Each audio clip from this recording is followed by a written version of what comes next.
Hello guys, അങ്ങനെ ഇപ്പം സമയം എത്രയാണ് ഗൈസ്?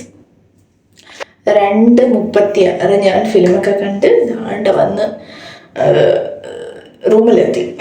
ഇപ്പം സൗണ്ടൊന്നുമില്ല, കാൽക്കാർ കൂവി കൂവി കൂവി കൂവി ശബ്ദമൊന്നും ഇല്ല ഗൈസ്. ബട്ട് ഞാനൊന്നും പറയുന്നില്ല ഗൈസ്, നിങ്ങൾ പോയി കണ്ട് എക്സ്പീരിയൻസ് ചെയ്യുക. എന്ത് വന്നാലും സാധനം തിയേറ്റർ എക്സ്പീരിയൻസ് തന്നെ ചെയ്യണം. അതിനുള്ള മുതലുണ്ട്, അതിനുള്ള പണി അവർ എടുത്തിട്ടുണ്ട്.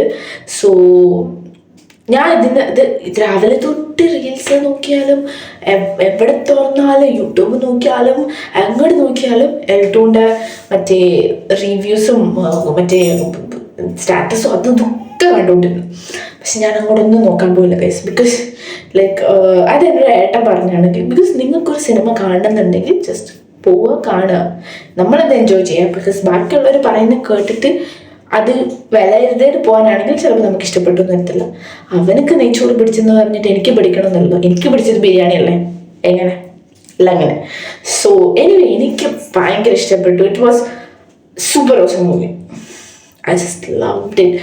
ആൻഡ് അറ്റ് ദ എൻഡ് അവരൊരു ടേലൻറ്റ് കൊടുക്കേണ്ട പൊന്നു മക്കളെ, ഗൂസ് ബംപ്സ്, റൊമാൻറ്റിഫിക്കേഷൻ. ആൻഡ് ലാലേട്ടൻ്റെ സ്വാഗൊന്നും പറയാതിരിക്കാൻ വയ്യ. അത് മഞ്ജു വാര്യരൊക്കെ എന്ന് പറഞ്ഞാൽ ചുമ്മാ കത്തി കത്തി കത്തി കയറി. എനിവേ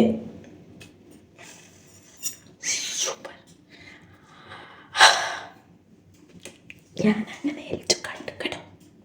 ഇനി എമ്പുരാൻ കണ്ടു, എമ്പുരാൻ കണ്ടില്ലേ, എമ്പുരാൻ കാണുന്നുണ്ടോ എന്ന് ചോദിച്ചോണ്ട് ഡീമർ വന്ന് അടിക്കും ഞാൻ.